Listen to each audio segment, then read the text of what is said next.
Good evening. For those of you that weren't here when the music started, I want to welcome you to the 2019 annual meeting of the Jefferson County Farmers and Neighbors Organization, commonly called JFAN. I'm John Eichert. I'm a member of the Board of Directors. I'm your host for this evening.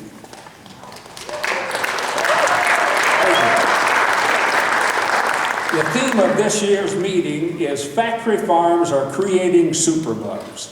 How can we protect life-saving antibiotics and ourselves? You know, antibiotics have been called the miracle drugs because they basically revolutionized modern medicine. Diseases that were once routinely killed people are now being cured relatively easily and simply with affordable prescription antibiotics. However, the effectiveness of these antibiotics in fighting such diseases today is at risk. It's the overuse and misuse of antibiotics in producing antibiotic-resistant bacteria that commonly called superbugs. And now these superbugs pose a worldwide public health risk to people. The routine use of antibiotics in factory farms, or CAFOs, has been clearly identified as a major contributor to this growing problem. The World Health Organization, the Center for Disease Control and Prevention, and even a special United Nations summit of the heads of state, they all link the crisis of antibiotic resistance to the routine use of antibiotics in factory farms. And they've all called for strict regulations of antibiotic use in animal agriculture to minimize the risk of antibiotic resistance. Our main speaker this evening, our keynote speaker, is Dr. Lance Price, who's been a major contributor to the scientific research that supports all of these recommendations. So what has our U.S. government done in response? The answer is very little. The routine use of antibiotics is still allowed for disease prevention in CAFOs. They just need a prescription from a veterinarian to use it. In CAFOs, the risk of infectious disease outbreak is almost always present, so veterinarians have little difficulty finding justification for a prescription, and particularly when the veterinarian's on the payroll of the CAFOs.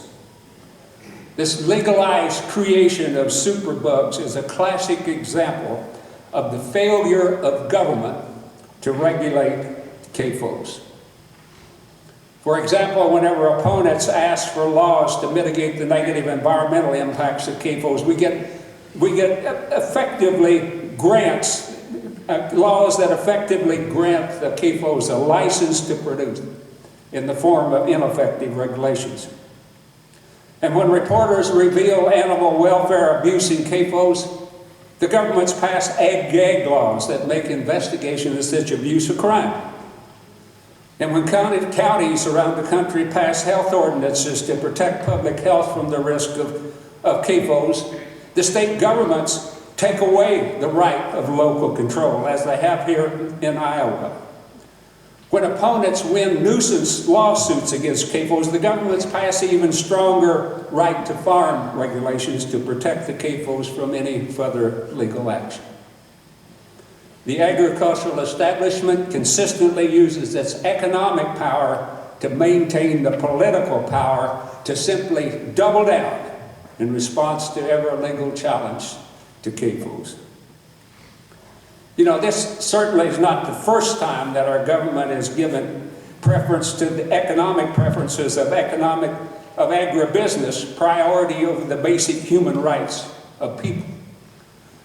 For example, the economic foundation of this nation, and certainly its agricultural foundation, was built on the institution of slavery.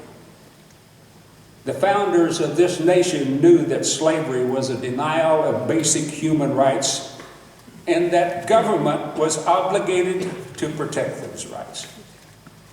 They'd written in the Declaration of Independence that we hold these truths to be self-evident, that all men are created equal, and they're endowed by their Creator with certain unalienable rights.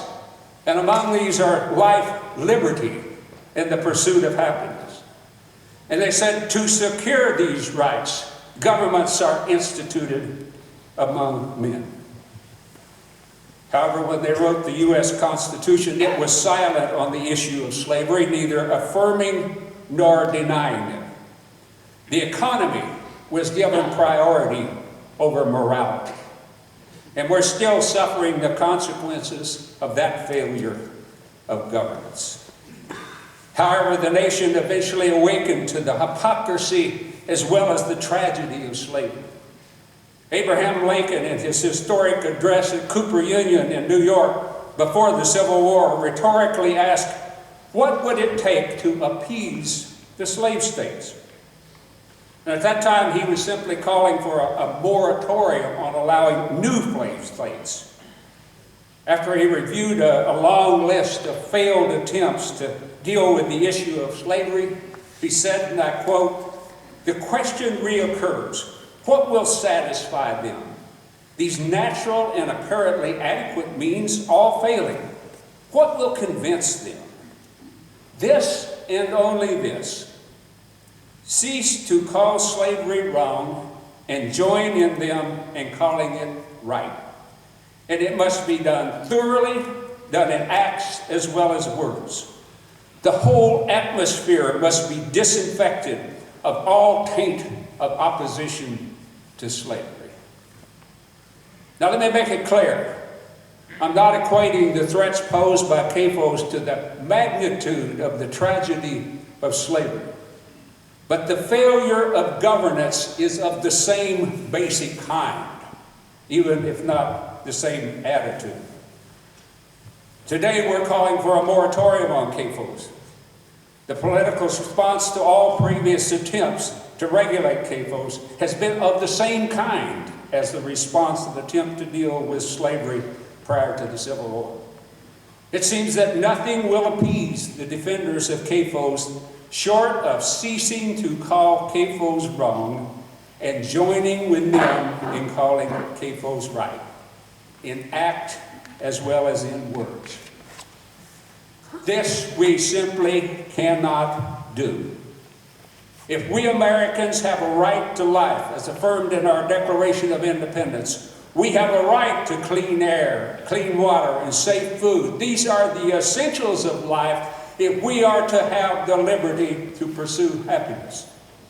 The Declaration of Independence also states that when governments are instituted to secure these rights, and it continues that whenever any form of government becomes destructive to these ends, it is the right of the people to alter or abolish it and to institute new government, laying its foundation on such principles and organizing its power in such forms as to themselves seem most likely to affect their safety and happiness. How do we accomplish this? We keep on doing what we have been doing in our attempts to protect ourselves from the threat of CAFOs. We're certainly not winning every battle, but we're slowly winning the war. We're changing public opinion by making people aware of the reality of CAFO. And changes in public opinion ultimately will lead to changes in laws governing CAFOs or changes in government. I will simply add the encouragement that Lincoln chose in closing his speech at Cooper Union. Neither let us be slandered from our duty by false accusations against us, nor frightened from it by menaces of destruction of the government, nor of dangers and dangers to ourselves. Let us have faith that right makes right might, and in that faith let us to the end dare to do our duty as we understand it. I believe we each have a duty, a responsibility, and a collective ability to make government work, to alter or replace it if necessary. Edward Howe, a Unitarian minister, is attributed with a quote in a report to the President. He said, I am only one, but I am one. I can't do everything, but I can do something. The something I ought to do, I can do, and by the grace of God, I will do. Hale also wrote, "Together is one of the most inspiring words in the English language. Coming together is a beginning, keeping together is progress, working together is success." Tonight, we will each have an opportunity to learn more about what we should do and can do to address the problem of antibiotic resistance in CAFOs. And then by each doing what we can do and by working together, we will find a way to succeed. Thank you.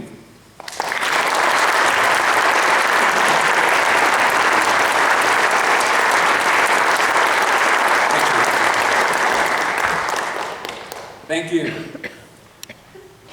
Next, I want to introduce the President and Executive Director of JFAN, Diane Rosenberg.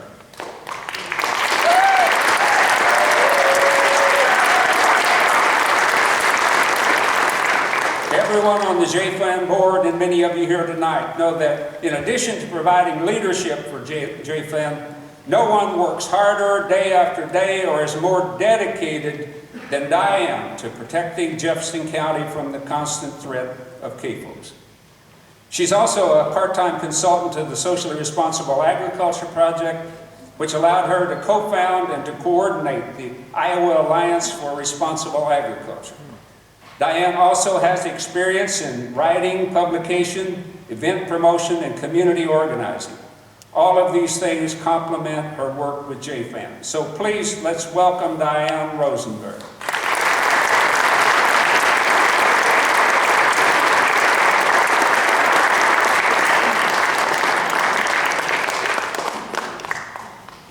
Thank you, John. Before I start my talk tonight, I want to recognize two dedicated people that work hard and keep JFAN operating smoothly behind the scenes. They're my two assistants, Claire Tyler and Shalon Chu. JFAN could not accomplish all we do without their able support. I also want to recognize another person who definitely does not work behind the scenes. She does an enormous job fundraising for JFAN, which helps to make so much of what we do possible. And that's Susan Chapin.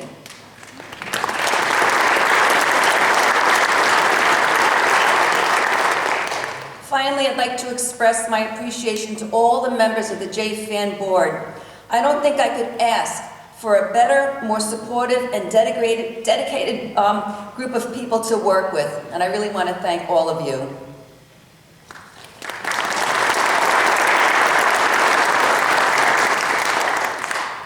Persistence. Persistence is the most powerful force on earth. It can move mountains. Albert Einstein said this, and it very much applies to our quest for a fair and just agricultural system. We need to move the monolithic mountain of Big Ag because, as many of you know, and as you'll understand even deeper tonight, as you hear from Dr. Lance Price and Lois Dovico, factory farms are a public health menace. They're a menace because they pollute our air with toxic gases like hydrogen sulfide and ammonia that may cause ailments like asthma, headaches, nausea, and depression for neighbors breathing in their toxic fumes. They're a public health menace because they often pollute our precious drinking water, something that common sense and decency would seem to indicate is a basic human right. They pose a public health threat to the approximately 250,000 of Iowans who rely on private wells for their drinking water. A recent report by the Environmental Working Group and the Iowa Environmental Council found that 40% of wells tested over an 18-year period in Iowa were contaminated with coliform bacteria at least once. That's bacteria that's present in feces.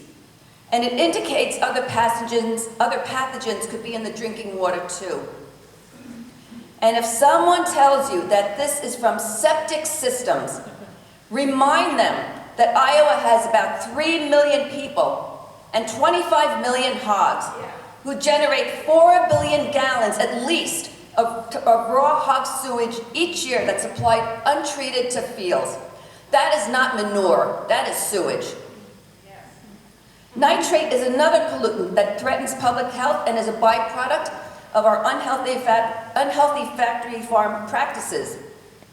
A 2015 Des Moines Register report found 60 of Iowa's cities and towns battled with nitrates in their water supply during a 5-year period, and about 300 municipalities, about a third of Iowa's municipalities, were susceptible to nitrate contamination. That poses a threat for infants who risk contracting blue baby syndrome when nitrate levels reach 10 parts per million, which is the EPA limit.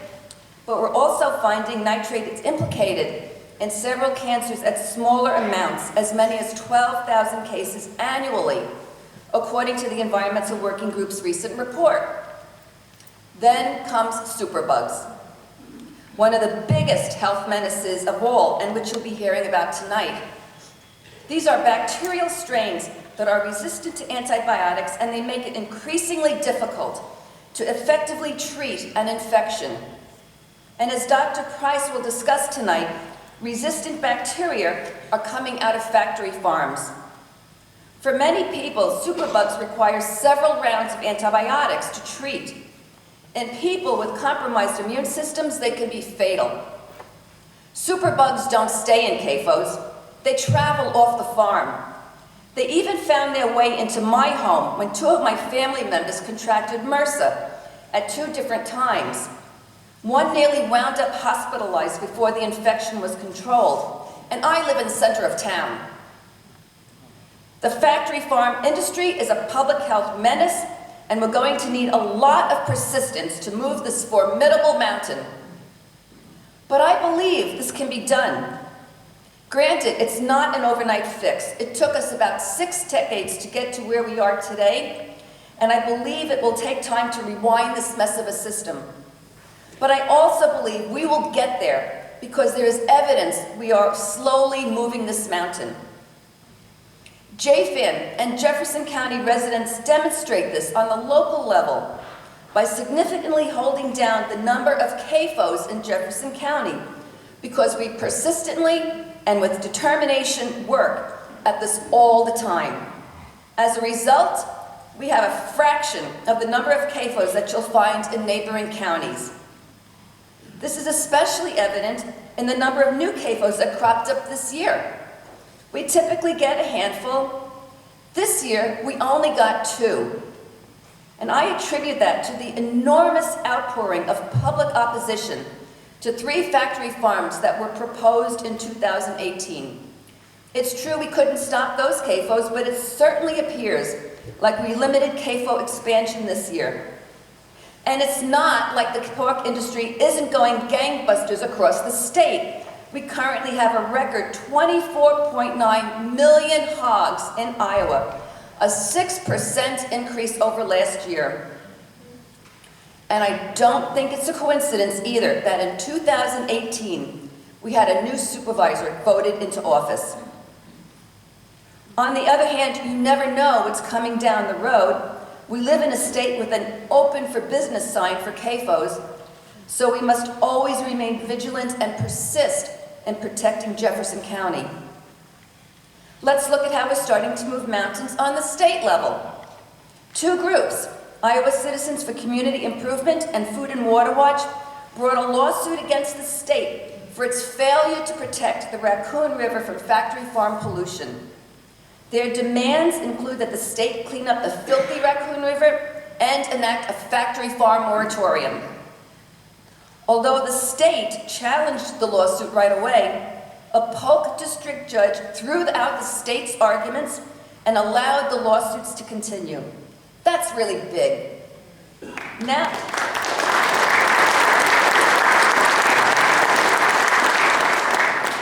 the state is challenging the lawsuit at the Iowa Supreme Court level. Big Ag's honchos aren't going to go down without a fight. But the 2 groups have a good case, so we're keeping a watchful and a hopeful eye on this. And the factory farm moratorium is growing in support.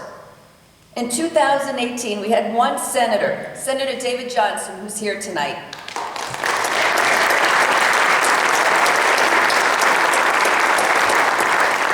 we had 1 senator and 7 representatives followed suit co-sponsoring the bill. This year, in 2019, that support jumped to 5 senators and 20 representatives.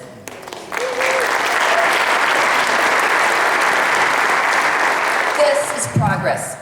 These bills will be reintroduced again in 2020, and with your help, we'll persistently work to add more co-sponsors and garner more support. Now I want to talk about how we're starting to move mountains on the national level.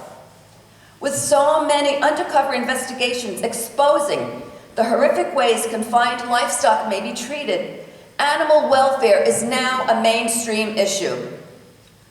And although the industry has hit back with ag-gag laws, court decisions have struck them down in several states, and I predict it will be a matter of time before they all go by the wayside because they infringe on our First Amendment protections, including this new ag-gag law in Iowa. Public perception about livestock production is changing, and meat companies are taking notice, and so are legislators. 12 states to date have phased out extreme confinement apparatuses such as gestation crate and veal crates and battery cages, and several meat corporations are also following suit. Antibiotics are being phased out of some chicken corporations. These are steps in the right direction that developed over the last 10 years and are the result of consumer pressure. And what I think is the most significant of all is that we have not 1, not 2, not 3, not 4, but 5 presidential candidates that have called for an outright ban on factory farms during this election cycle, and several others are calling for needed changes to federal agricultural policies. This is a huge and marked difference from 2016. It's a welcome start to mainstreaming this issue, and Iowa has had a hand in pushing this forward. We are making progress to move the big ag mountain, and with continued persistence and determination, we will eventually shove it aside for regenerative and responsible agricultural livestock practices to once again be the norm.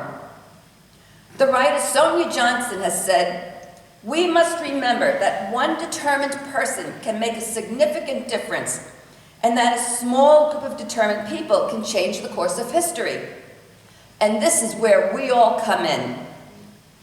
With determination and persistence over time, we can move the big ag mountain and change the course of factory farm history. We can move mountains by advocating for a factory farm moratorium and supporting it every step of the way.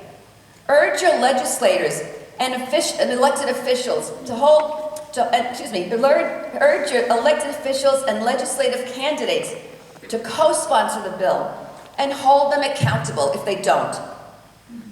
We do that when we turn out for the Stop Factory Farm Lobby Day on January 23rd this coming year in Des Moines, where we will work to push the moratorium bill to the next stage of enactment. Or by joining a volunteer group called Speak Up Now for a Clean Green Iowa, SUN, which is a volunteer group of citizens advocating for better CAFO laws. We make a difference when we discuss the threat of CAFOs to Fairfield with our 3 candidates for mayor and bring that issue to the forefront where it belongs. There are things they can do to protect the city, including using the 2-mile extraterritorial zone, and we need to urge them to do so. We make a difference when we take steps to close the LLC loophole that allows many CAFO owners, and many in Jefferson County, to skirt several regulations. There's a proposal currently on the table to fix that problem.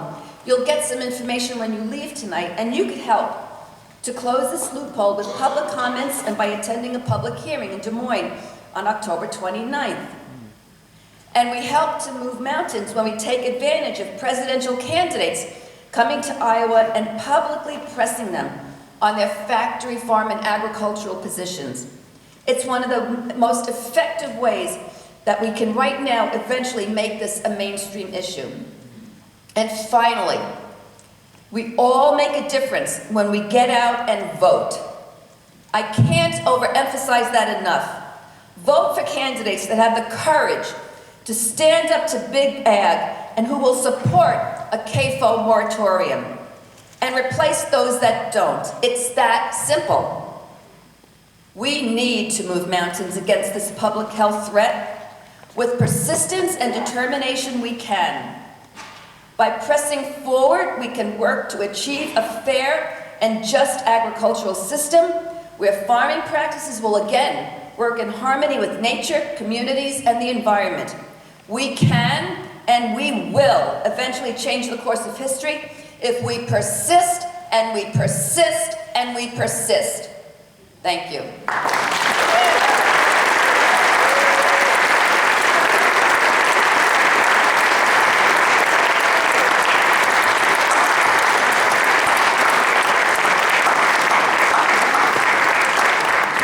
Thank you, Diane. She does a great job. I want to take this opportunity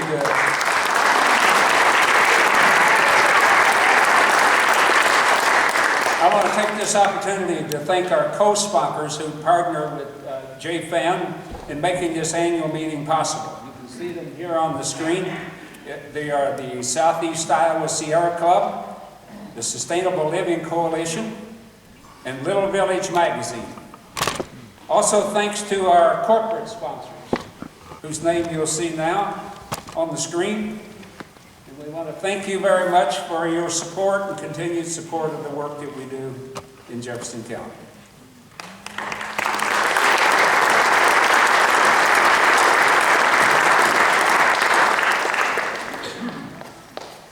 Okay, now next on our program, we have someone to tell our personal story about what the spread of CAFOs, or spread of antibiotic-resistant bacteria can do that spread from the CAFOs. Next on our program is Lois Dovico.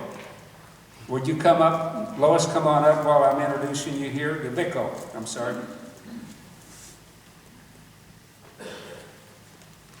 We'll hear from her story how the spread of antibiotic bacteria can disrupt lives and even threaten lives of the people that live near CAFOs. Lois is the owner of Dovico Gardens and Greenhouses in Batavia, where she specializes in succulents, potted plants, and hanging baskets for wholesale clients. She lives near a 10,000 head Valley View swine hog confinements near Batavia. She was active in the Save Batavia and Eldon, a group that opposed the CAFO coming into their community. So please, let's welcome Lois Dovico.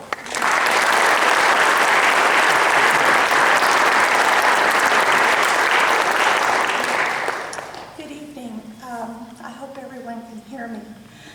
On May 25th of 2010, my life changed forever.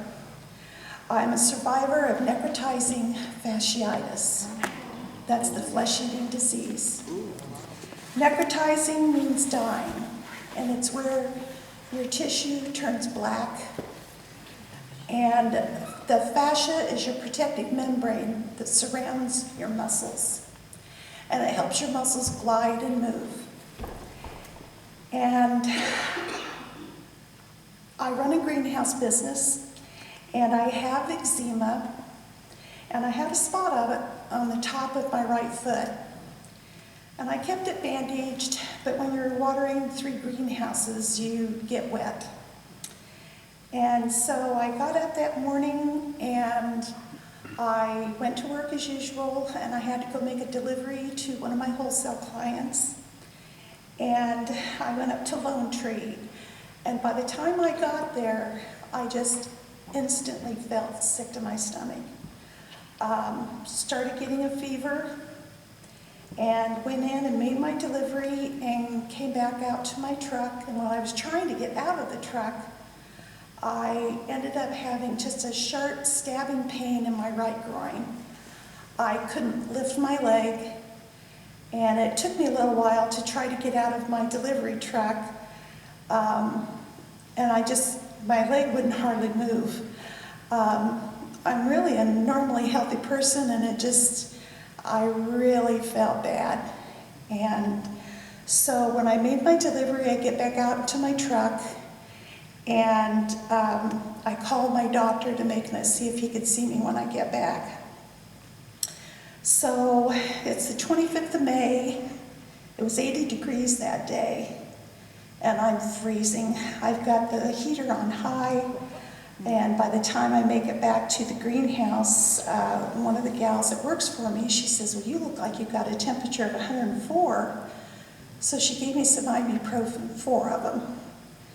Took me home, and one of my sons was home, so he took me to the doctor. And they're checking me out and taking my temperature, and the nurse says, how many ibuprofen did you take? And I thought I was in trouble because I took 4 of them, and she says, my God, you're 105.6. You can't imagine how hot that is. I was really sick. So they put me in the hospital immediately, started me up with 2 IVs with some real powerful antibiotics, and that was about 3 o'clock in the afternoon. And then by the evening time, all of my kids were there, and the lower leg of my right leg was starting to swell and getting extremely red. And my daughter-in-law, who was a nurse at that time, an RN at the Fairfield hospital, she said she was going to come back early the next morning to be there when the doctor was there. And my leg was so swollen and so red and so hot, you could feel the heat coming off of it 8 inches away from my leg. And so she came in the next morning, and she decided she was going to draw a timeline around the redness. And in 20 minutes, it had doubled. So the doctor decided there wasn't anything else. He was doing everything he could. I wasn't improving. So they sent me to the University of Iowa. And I had like 7 different doctors come in and look at me and take pictures. And the last doctor that came in, Dr. Lucy Wibbenmeyer, she was a surgeon. And she wanted to take a look at both my areas, my lower leg and also up around my groin.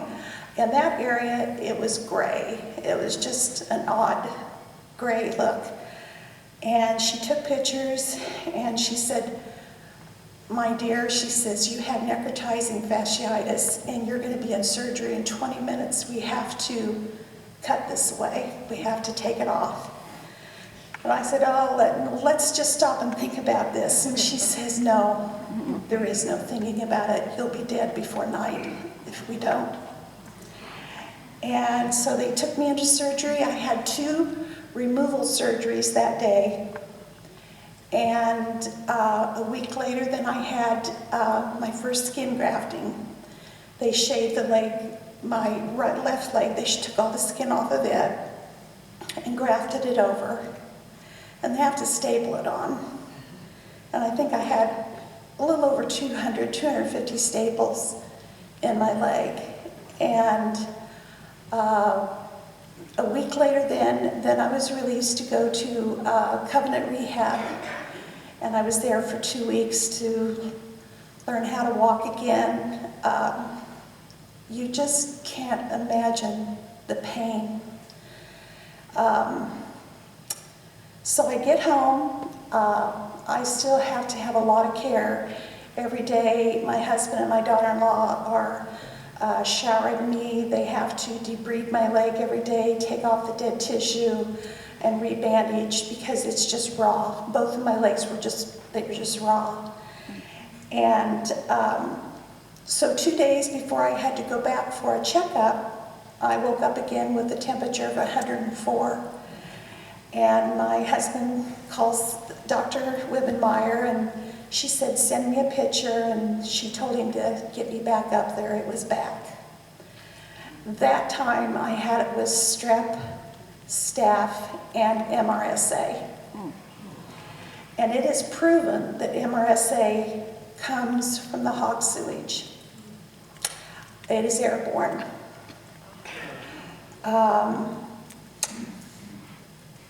It's just unbelievable how they are allowed to do what they do.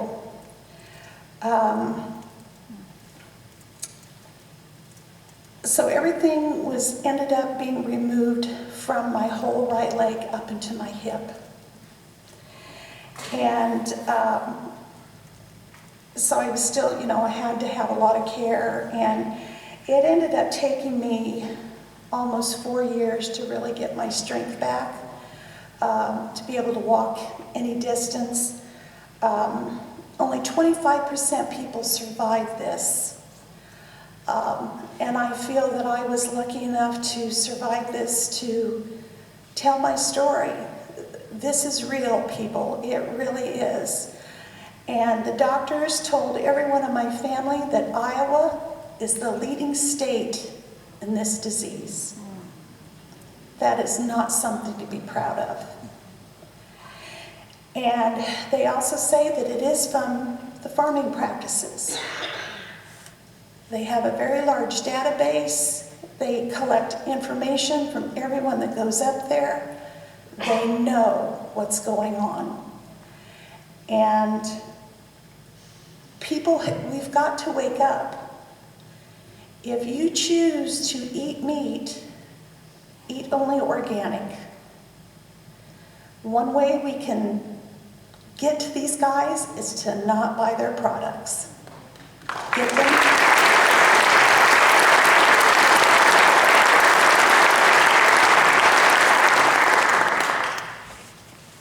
We have to question where our food comes from and always question it. And there's a cost for everything. But is it right for us to have to pay for the others to profit at this, at the sake of our lives? I don't think so. And we have to realize that we're all in this together. Everything that we do has an effect upon something or someone else in life. That is just a fact. And that we have to realize that there has to be a better and a healthier way to raise these animals and to feed ourselves.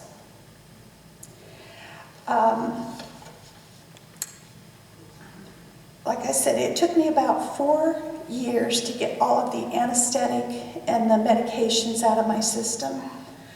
I am back to growing again. I try to do as much as I can. I can't stand for a great amount of time because my leg is stiff. It doesn't move like it normally would. But you have to realize that this really can happen. And it's just devastating. It really is. I want to thank Diane and everyone at JFAN who's invited me to come and tell my story. You've really got to realize what good work that they do. And thank you for letting me share my story. Thank you.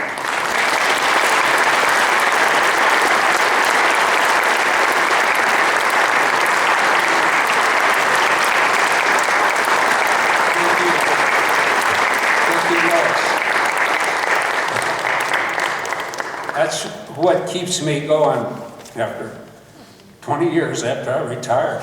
There's stories like this. Next on our program is Dean Dresden. Dean is a JFAN board member and the president and CEO of Dean Dresden Communications, which is a successful PR firm based in Fairfield. Among his many clients are best-selling authors Alan Dershowitz and J.D. Vance, who wrote the New York Times bestseller Hillbilly Elegy. So let's please welcome Dean, who will remind us of why JFAN is so important to the Jefferson County community.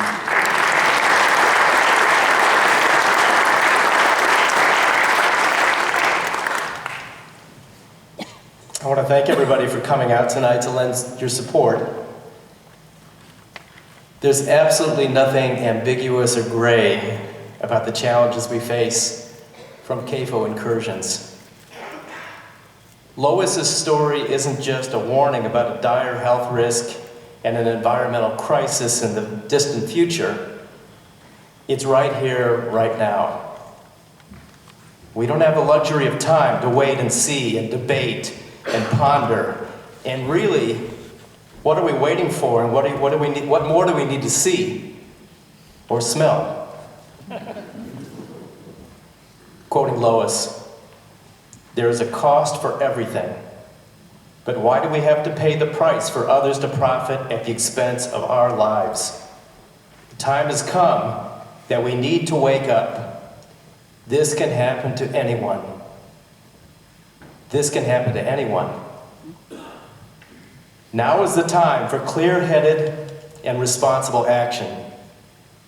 What we decide today will determine truly the destiny of our state and the quality of our lives and public health going forward.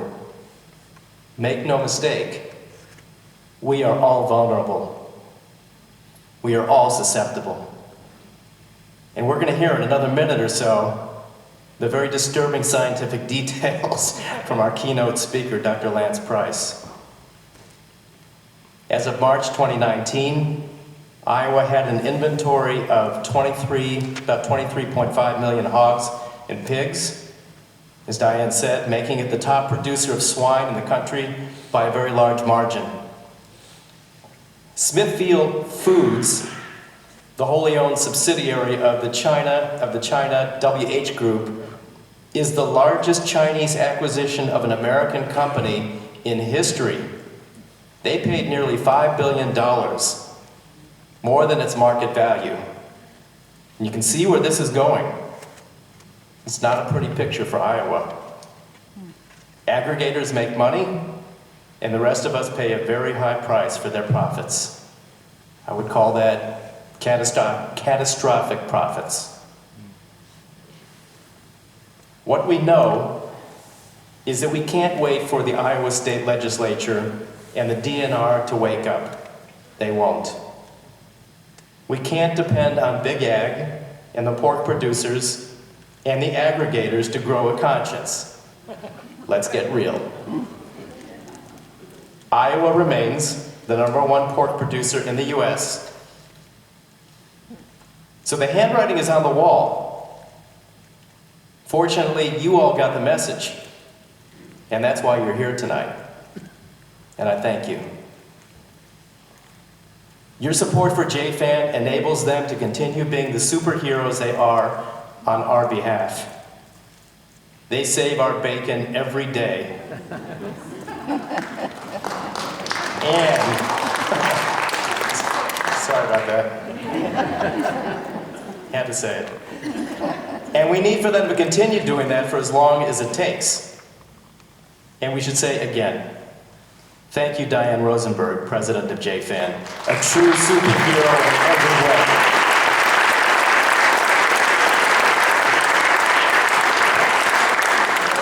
Should also say, thank you, Dr. John Eichert, agricultural economist, JFAN board member, and our wise senior advisor.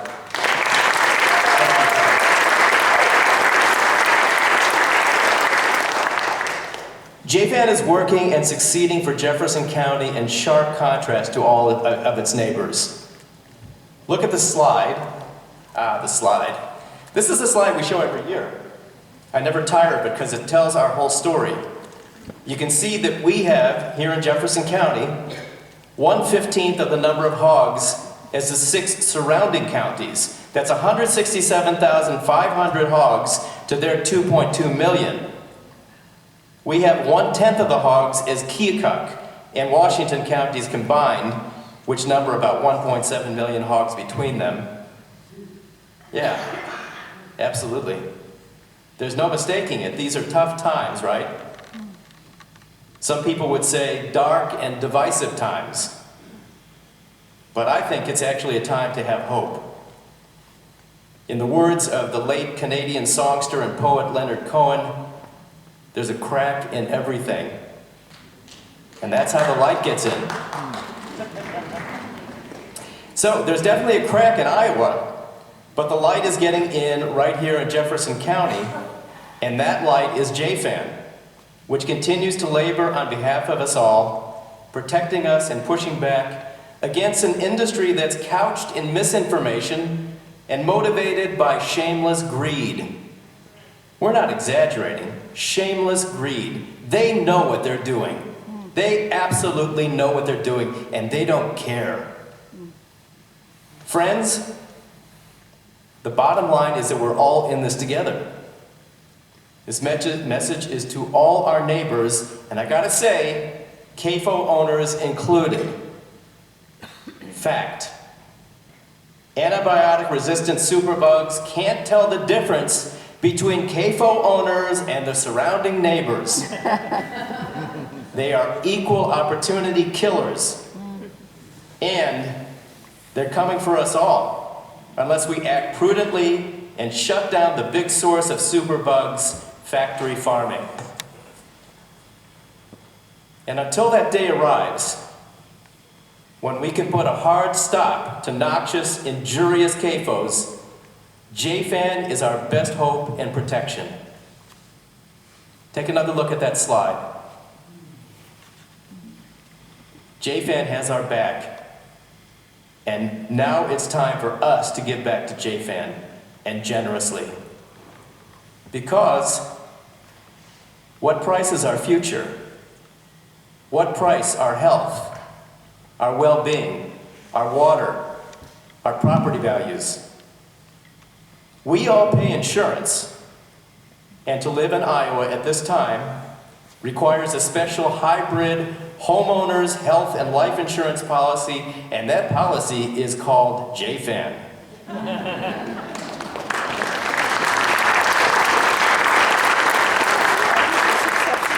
So now, please give as if your quality of life and health depended on it, because they do. There's a price for everything, as Lois said. Please donate now to the volunteer. We've got volunteers here? Volunteers in the aisle closest to you where you're sitting. Can we turn on the lights? Can we get the lights up, please? And also on your way out tonight, I thank you in advance for your generosity. Thanks to you all who make JFAN's amazing work possible year after year after year.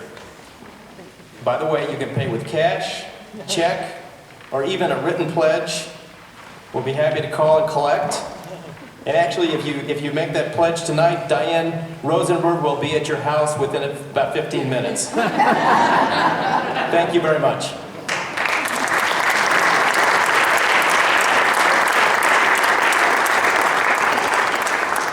I would like to introduce to you Dr. Lance Price.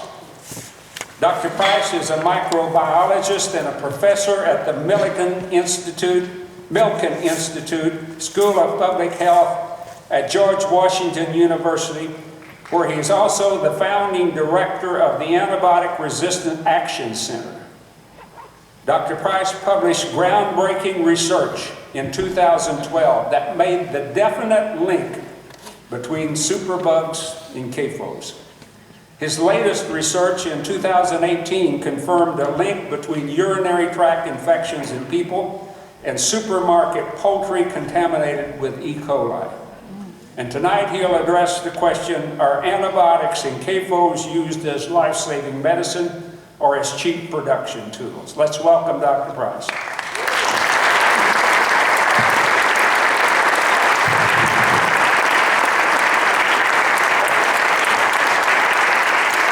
Thank you so much. Thank you for having me here. It's such a beautiful place, and I flew into Des Moines this morning and then drove out and was just so impressed by the beauty. Have a little echo there. And then I just have to thank my hosts. They've been very generous, and we had a wonderful dinner, and I heard your personal story, and it was very touching. But John and Diane, I have a job for you guys in about a year I'd really like you to apply for. Or run for, right, maybe. Anyway, I think you guys are great. So I run the Antibiotic-Resistant Action Center, and as you heard, my name is Lance Price. I'm going to talk about antibiotics today. So I'm going to just start with one definition. I'm an academic, but I try not to be too academic in my presentations. But antibiotics, I should just point out, are just fall under the umbrella of antimicrobials. So you hear both terms today. And so antimicrobials include antifungals, antiparasitics, antivirals, but antibiotics are the ones that specifically kill bacteria. And those are the ones that have been abused most in industrial agriculture. But I will come to antifungals too. And then a warning, so I do a lot of policy work. I'm a molecular microbiologist, but I do a lot of policy work. And when you talk to these guys, keep your message very simple. So it's not for you that I use Fisher-Price characters, so I start with very simple definitions. Antibiotics kill or inhibit bacteria.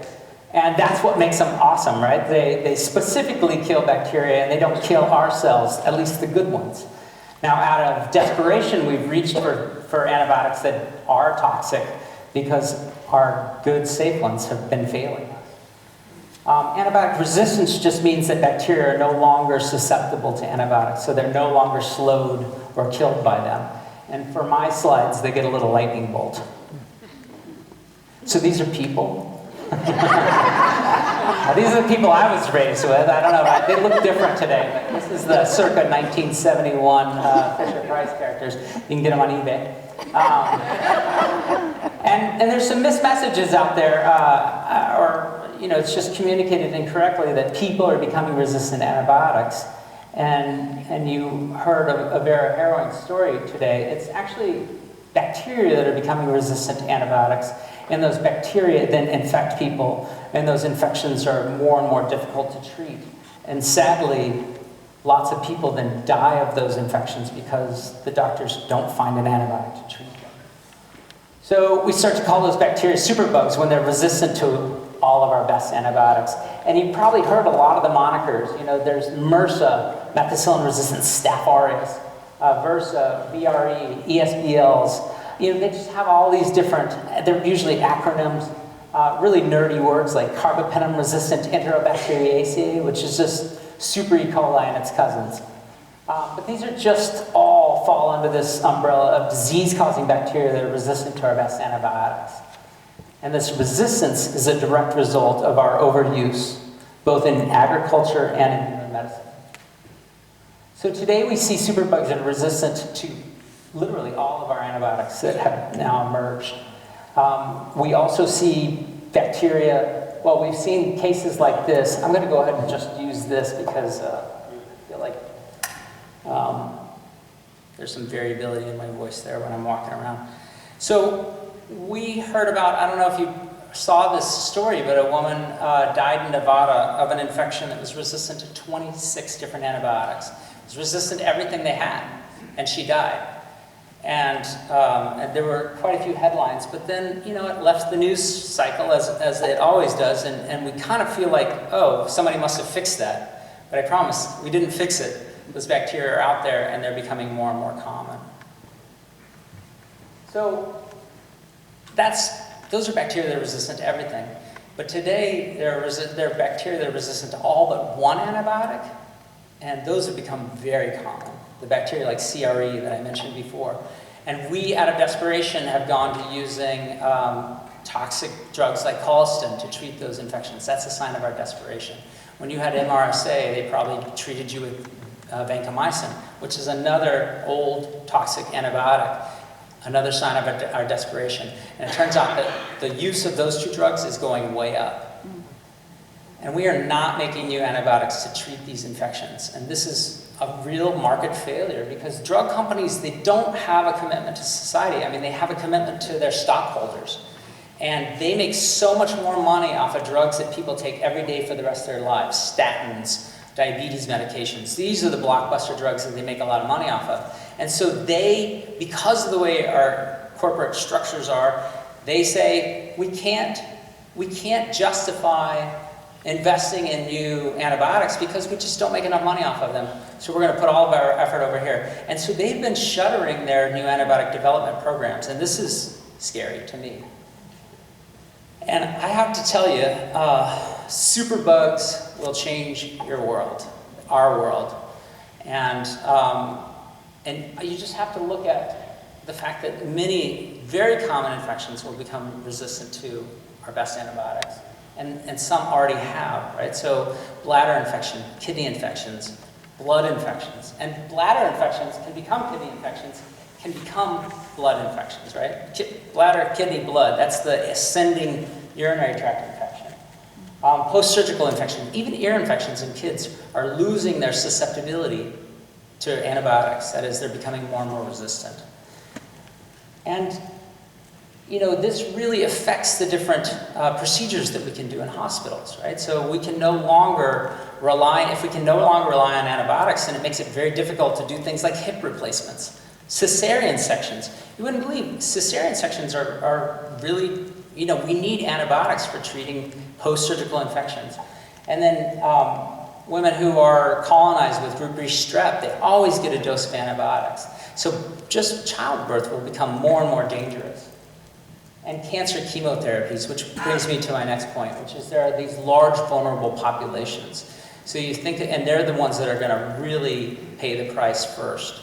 That includes pregnant women, but it also includes aging populations. You know, it's true, 60 is the new 50 or 45 even. You know, 70 doesn't seem old to me anymore because I'm getting old myself. And that's because we've just learned to extend high quality life. But when we go into our 60s and our 70s, our risk for bacterial infections in the blood goes way up, 10-fold in men, 4-fold in women. So without antibiotics, the rug could get pulled out from underneath us. The other thing where we've made a lot of advances is cancer treatment. But the thing is that cancer treatments are dependent on having antibiotics because a lot of cancer treatments knock out your immune system. So you need those drugs. This is a personal story. This is my sister. This was taken about 3.5 years ago. 6 months later, this was my sister. She was in a hospital bed in Texas. She'd had a pathologic fracture of her femur. Turns out she had a tumor in her bone, and it snapped when she was getting out of the tub. So she ended up being treated in MD Anderson. Amazing. If you have cancer, go to MD Anderson. It's an amazing place. They treat you like a human being, a complete human being, not just your cancer. And they treated her very well. But in the first 4 rounds of chemo, she got three bacterial infections. So for almost a 1-to-1 ratio, every time she got chemo, knock out our immune system, she'd get a bacterial infection. If any of those had been superbugs, she could have died of what should have been like a $20 prescription. Thankfully, I'm very happy to say that my sister survived. She lost her leg at the hip, but because of the great care that she got at MD Anderson, and because of antibiotics working, she survived. And this was her holding my 3-month-old just last weekend. And this is just, I woke her up. She wouldn't like me showing this picture because I brought my baby Beatrice into her room right when she was waking up. But these are 2 main reasons why I fight so hard on this issue. Because, yeah, I don't need to say more, do I? But I'm lucky, right? My sister was saved. My good friend Everly was not so lucky. Her son died, Simon died before his 2nd birthday of a MRSA infection. So they have no idea where he picked it up. He just picked it up, started spiking a really high fever. They took him into the University of Chicago. She paced the hospital room floors while the doctors tried and failed to save her son's life, and he died. Now, I've known Everly for 10 years, and I've known that story for 10 years, and boy, it affects me a lot differently with that 3-month-old at home. And so that's just one family that's been affected. They estimate that 100,000 people a year lose somebody to antibiotic resistance each year. But we don't recognize it. And everybody knows when they lose somebody to cancer. But 1 in 10 people that we lose to cancer, we lose to a bacterial infection. Did you know that? No. Most of us didn't know that. When our family members die in hospitals with drug-resistant infections, they're not super forthcoming with that because they could have picked it up in the hospital. They could have picked it up from a visit to a CAFO. They could have picked it up from contaminated meat, but the hospital doesn't know that, and they don't want you suing them, right? And there's another thing, that people can only die of one thing. And so if you have cancer, they mark it down as cancer. But even if the thing that killed them was bacterial infection. And so we have to learn to recognize, I think there needs to be more transparency in what people are dying of, so that we can start to recognize how close we are to these issues, and so that we start valuing antibiotics like we never have before, because we're losing them and we need them.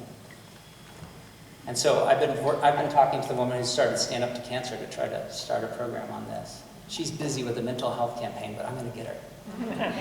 So people ask me all the time, how do bacteria, how does this is my bacteria, right? It's a really big one, they're usually kind of small, microscopic. How does a normal bacteria like this become super? How does it get that lightning bolt? Well, it turns out that bacteria, like people, have DNA, and bacteria multiply by binary fission. Basically, they make a copy of their DNA, they push one copy into one side of the cell and one copy into the other, and they pinch off in the middle, and 1 becomes 2. And then they do it again. 2 become 4, 8, 16, 32. They multiply very quickly. And when they do that, they can make errors, and those errors can make them resistant to antibiotics. All right? The other thing that they can do, and this is scary and pretty impressive, is that they can carry around little packages of information, and those packages of information, we call them plasmids, can carry resistance genes for 6, 7 different antibiotics. In a single genetic event, they can make a copy of that and pass it to a bacterium that's totally susceptible and make it resistant to 6 or 7 different antibiotics in just one pass. This is happening in our guts, in our animals, all the time. The other thing that we know is that there are bacteria, as I mentioned, that are resistant to all but one antibiotic. So they're one card short of a royal flush. And we now know that that last card is in food animal production. It's something called CRE, and I'll come back to this. It has clearly evolved due to the overuse of antibiotics in animal production. And when this transmission takes place, we are in really big trouble. So that happens all the time. Bacteria are just mutating, they're not responding to anything. But in an environment where you have lots of antibiotics, like a person in the hospital or in a concentrated animal feeding operation, the susceptible bacteria die off, and the resistant ones then go on to multiply. So they have lots of food with those other guys gone, and you can go from a single superbug cell to literally 1 billion in 24 hours. That's how fast bacteria grow. Because remember, they're multiplying by 2 every time. And so E. coli, for instance, can double every 30 minutes. So each time we use antibiotics, we're potentially fueling the growth of superbugs. And so that's not to say that we shouldn't take antibiotics when we need them. When we truly need them, they can save our lives. But we shouldn't use them willy-nilly. And they are being used willy-nilly, both in human medicine and in animal production. And those 2 things work synergistically to create the problem that we're in. So in human medicine, we're using 7.4 million pounds of antibiotics. That's not pills, right? Pills are heavy. This is the active ingredient, a tiny piece in that pill. And it's not at all controversial to say that a lot of that is unnecessary, that there's a lot of overuse. And doctors will admit it. The American Pediatrics Association will say, yes, we're using way too many. Probably at least half. Close to half, at least a third. This is what we're using in animal production. And this may seem like a small number if you know the bigger number. This is just the amount of drugs that we're using that are the exact same classes that we use in human medicine. So when we use these antibiotics in animals, we're creating or fueling the growth of drug-resistant bacteria that are resistant to our medicines.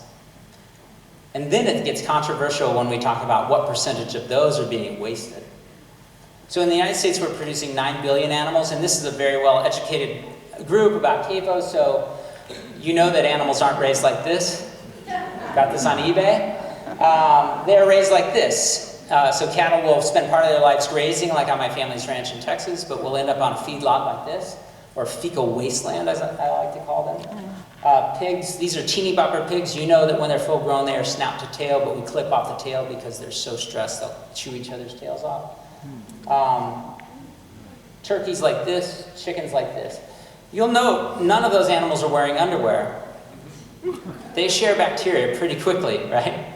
And when you give them low doses of antibiotics in their feed and their water, they're not only sharing bacteria, but they're sharing drug-resistant bacteria, because it's shown time and time again, when you give them low doses of antibiotics, the bacteria, they respond very quickly to become resistant, and then they just spread rapidly in there. And then you have tunnel ventilation systems that can then blow them out into the environment, and then you chop them up and you distribute them to grocery stores around the country. So this is where it gets controversial, though. Most people would estimate, most public health people would estimate that about 20% of antibiotics are used therapeutically, that is for treating infections and controlling disease. So you have a sick animal and you treat the surrounding animals, that's control. About 80% are non-therapeutic, that is until just recently when it was finally banned, after 40 years of fighting, finally banned growth promotion, that is giving antibiotics to animals just to make them grow faster. We still use them to prevent infections that are occurring because of the way we're raising them. So that's what's controversial. I call that non-therapeutic because we're creating the problem that we're trying to prevent, whereas the industry would call that therapeutic. So what are we treating? We're treating production diseases. It's in the name, it's built into the name. We are creating a disease by the way we're raising these animals, and then we're treating them. So I'll give you an example. When you load up the cattle from where they graze to send them to a feedlot, you put them in 2 layers high in these trucks and you ship them hundreds of miles. They get something called shipping fever. Well, rather than change that system of them pooping on each other and getting stressed out, we just give them antibiotics. When they get to the feedlot, they switch from grass, which they were evolved to eat, to eating very rich diets of corn and soy and other things. And so we have to give them antibiotics to prevent liver abscesses because they're not evolved to eat that stuff. And that's justified. That's therapeutic in the eyes of the industry.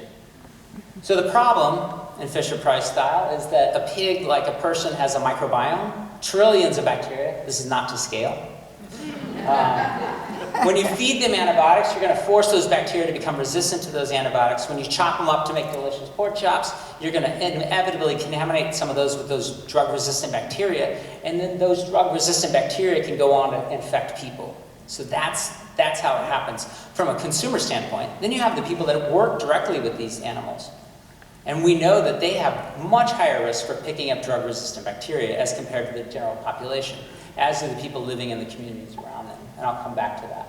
So one big question, a big tough question that I've been working on for years is, how does antimicrobial use in animal production affect people? Or another way, what proportion of the drug-resistant infections in people can be attributed to animal production? This is a really hard question to answer. And I think it's actually unquantifiable, but we're chipping away at it. So the one place where we have very clear evidence are the classic foodborne pathogens. These are the bugs, bacteria that live in animals most of the time. They get affected by the antibiotics in those animals, and then they spread to people periodically, and we see these foodborne outbreaks. Microbiologists are weird. We literally have stuffed animals of diarrhea-causing bacteria. So Salmonella and Campylobacter, they compete for number 1 and 2 cause of foodborne bacterial diarrhea. You probably never heard of Campylobacter, but Salmonella you of course know. The CDC says they cause over 2 million foodborne cases of diarrhea each year in the United States, including 410,000 drug-resistant infections. That can be attributed to historic or contemporary antibiotic use in animal production.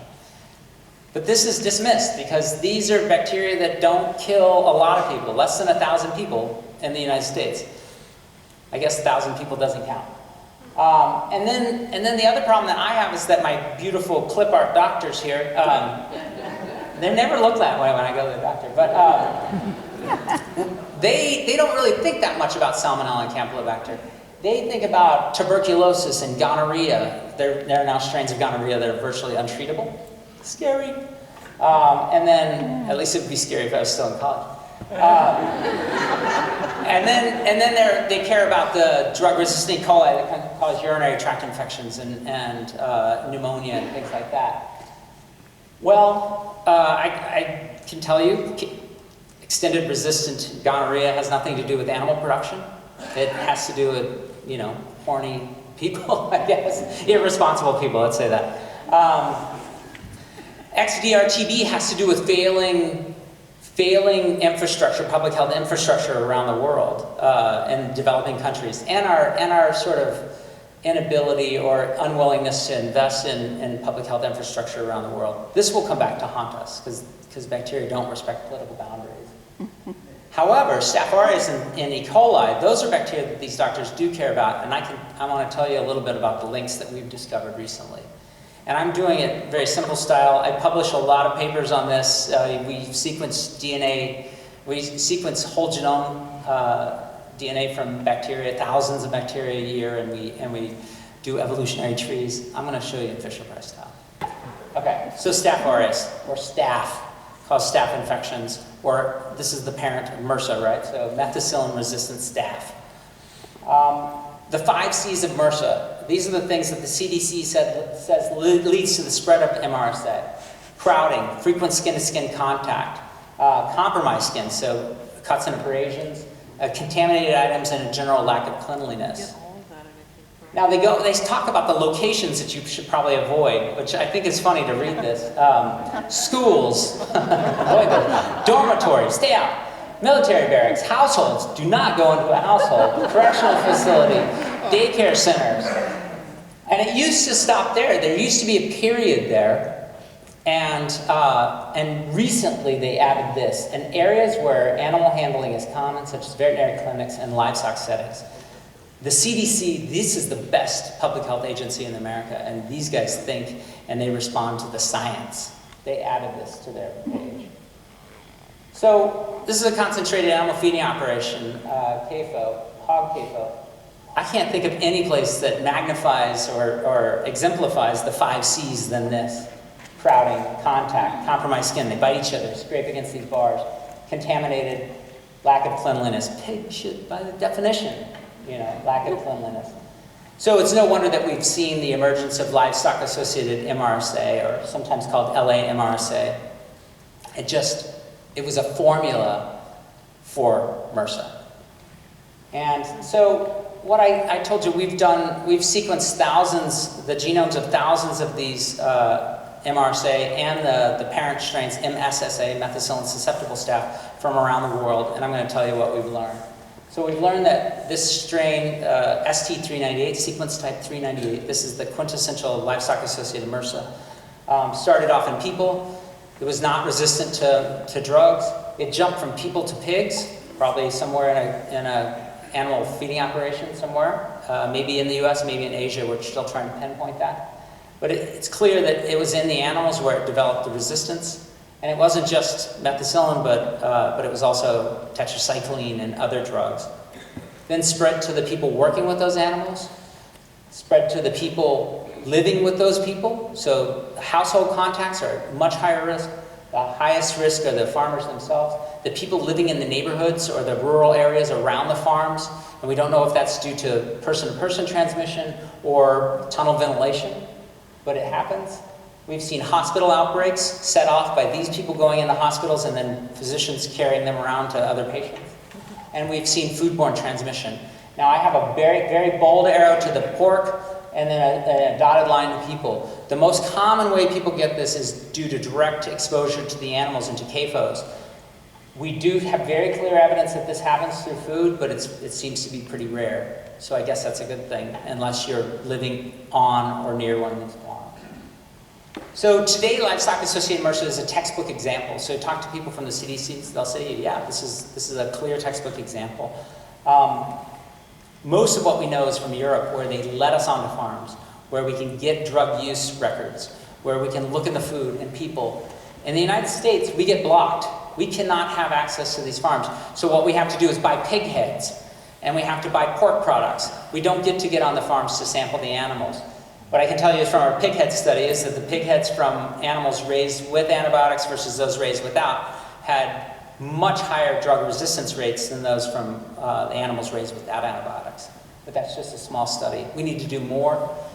Most of what we see, though, in the United States is we see MRSA, and we see this ST398, but we also see other strains, and we think the dominant strain is actually something else. We see a lot of multi-drug resistant staph. So let me talk about E. coli for a minute. So you heard about the urinary tract infection thing. So there are thousands and thousands of strains of E. coli. It's a very diverse group of bacteria. And you have but from a clinical standpoint, there are 3 kinds. So the kind that you're sitting on now, it's part of your gastrointestinal tract. They're the kind that cause diarrhea, the diarrhegenic kind. Think about Jack in the Box in the early 90s. 0157 is a classic diarrhegenic strain. Kills about 100 people a year. And then they're the kind that cause urinary tract infections. These kill 36,000 to 40,000 people a year in the United States. And these can live in our food supply. So I just want to make sure you understand, 85% roughly of urinary tract infections are caused by E. coli. And E. coli those kinds of E. coli live in our guts without any symptoms. We don't have diarrhea from them. They just hang out there. They don't cause any symptoms unless they get into the urinary tract. And it's a short trip from the anus to your urethra. Sorry, I'm a biologist. I'm just going to say that. It's a short trip.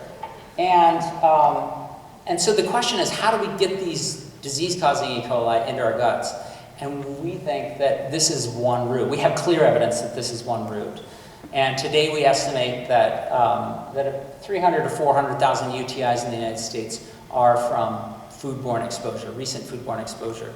Now this is a small fraction of the total, cause of urinary tract infections, of E. coli urinary tract infections, but this is a big doorway for drug-resistant strains to come across.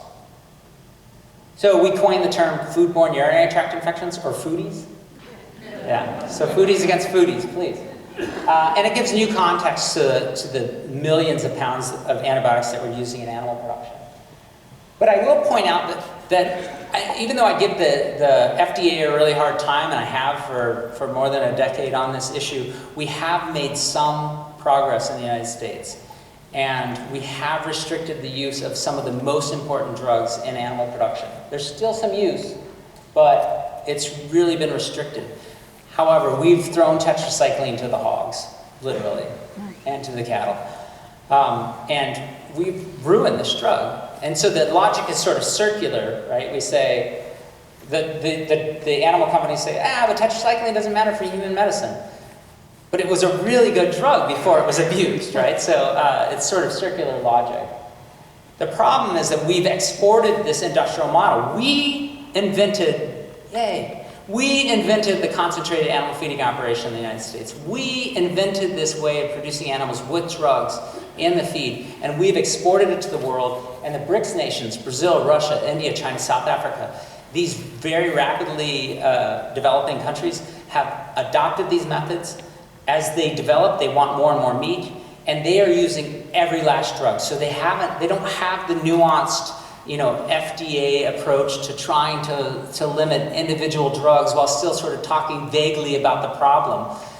That vague talk and all of the misinformation from this industry has led the world to use lots of our most important drugs. And we got a slap in the face when we learned that Chinese livestock producers were using our last drug, that drug, Halston, the last drug that we have for treating CRE infections. They are using by the ton, millions of pounds in their animal production. And we saw for the first time a mobile resistance gene, a piece of DNA that can move among bacteria that codes for our last drug. And that is really promiscuous. It's jumping between E. coli, it's jumping between pieces of DNA, and it is spreading around the world, and it is terrifying. So, I just also want to point out that this misuse of drugs not only threatens human medicine, but it also threatens our ability to actually treat sick animals. If we just abuse them to make animals grow faster, or to just make our production method efficient, then we don't have the drugs in our pocket to treat the actual sick animals. And so we are actually working against animal welfare in this way. Now, I think it's important to point out that the agriculture industry is essential. I mean, we need farmers, and we need food, right? But they also need constant oversight, because everybody wants to make more money, and everybody wants it to be as efficient as possible. And it's not just the individual farmers. We have very powerful companies. You heard about the Chinese company coming in and buying Smithfield. I mean, these are big, industrial, these are very wealthy people. I just did an interview with 60 Minutes last week or 2 weeks ago, and I said, look, these are millionaires driving Maseratis, and they're hiding behind the image of a guy in overalls driving a pickup truck. This is not reality. something that terrifies me. So we're talking about animal production, and I have to just stop and thank all of you for your hard work and your investment in this issue, stopping the spread of CAFOs. But I have to tell you, you also live in an area where they are starting to abuse antifungals and commodity crops. Now, there are dozens of antifungals that crop producers can use that we can't use in human medicine. They're using all of those and the 4 that we can use in human medicine. It is very hard to treat fungal infections in people. And without antifungals, these infections become deadly, right? So you go from being able to treat them to having mortality rates of 80%. And we've seen it in Dutch flour producers now. It's clear that they've created untreatable fungal infections that are killing people in the Netherlands. And we have seen massive increases in antifungal use in the United States. And you know how they're selling them? They're selling them to farmers to improve crop yield and to prevent infections. Does that sound familiar? So we are doing a study now in the California Central Valley to try to understand whether people in that Central Valley where they're using lots have a differential risk than those living in other parts of the state. So I just want to wrap up here. So we do a lot of blaming, a lot of finger pointing, and people always ask me, I heard everything you said. It's an ecological problem. They work synergistically to cause the problem. But tell me, what % of the problem has to do with animal use in agriculture? I said, okay, well, let me give you a theoretical problem. Let's say that CRE, now this is purely theoretical, I think that some of the resistance genes that these strains carry came from food animal production, including fish farms. But let's just say, for example's sake, that every resistance gene carried in CRE, that one that's resistant to all but one, came from human medicine. But it picks up the final card in the royal flush from animal production, clearly from animal production, and that goes on to kill 1 million people. Are we going to say that one person died from agriculture and the rest of them from human medicine? Or are we just going to accept that this is something that we have shared responsibility and we have to decrease antibiotic use everywhere we can? Hopefully the second. So this was my title, and I just want to return to this. Life-saving medicine or cheap production tools.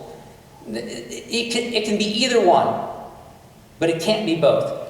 Because as soon as you use them over here for cheap production tools and grow crops or in CAFOs or in outpatient clinics, urgent care, you are going to ruin them for this. Tetracyclines are a perfect example. We've destroyed them. They were beautiful drugs. We destroyed them. So we have to make this choice. And I hope that we stay over here. And thinking about policy in the United States, one thing that strikes me, and this also came up in the 60 Minutes interview, is that I see a unique form of corruption in the United States. And that comes out of this idea that we should have all stakeholders at the table for every discussion, for every decision that we make, instead of having the experts there.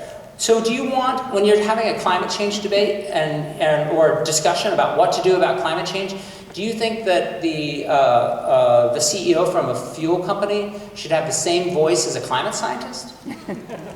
Well, that's what happens. And I can tell you, because I've been in the room, I've been on the National Academy of Science panels on food safety, I've been on the federal panels on food safety. The industry has people there, knowingly, clearly, openly, has people there, and they have the same voice as the experts that are studying this professionally without financial conflicts. And they get paid to be there, so they're there more than we are. And there's a lot more of them. So I think no, actually, I think you can invite them to hear their points, but I don't think they should have an equal voice.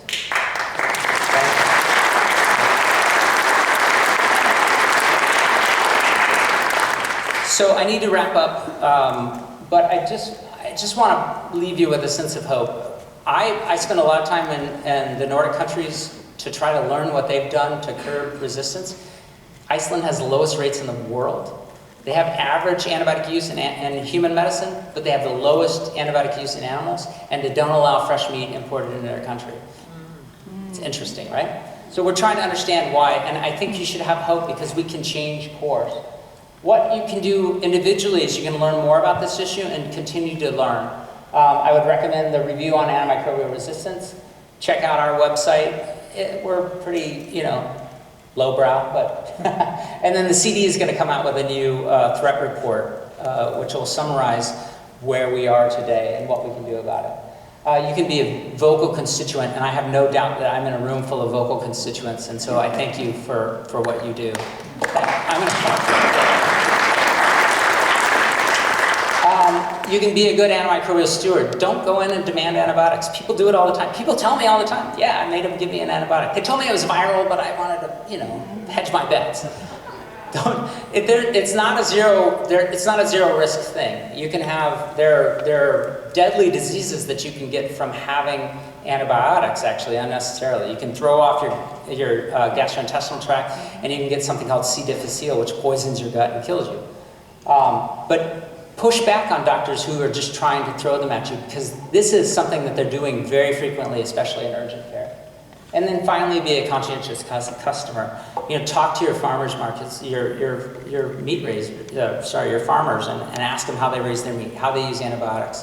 And let's push for an industry that raises the animals, that promotes their health, and obviates the needs for antibiotics. And with that, I'll stop. Thank you.